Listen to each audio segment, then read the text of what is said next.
So I know what you're thinking. Plastic on a forge. It's a bad idea. Well, amen, brother, but that's what we got. Well, the problem is we're not getting enough fuel in this. Look at this little itty bitty hole. We're thinking something more like that. There we go. And we can shut this valve to adjust it.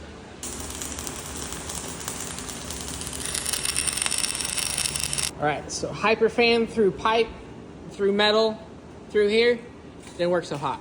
The compressor through the back here helped it.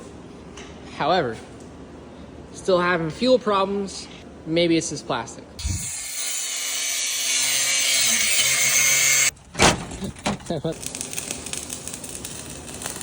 Flip some more tape on there. Yeah.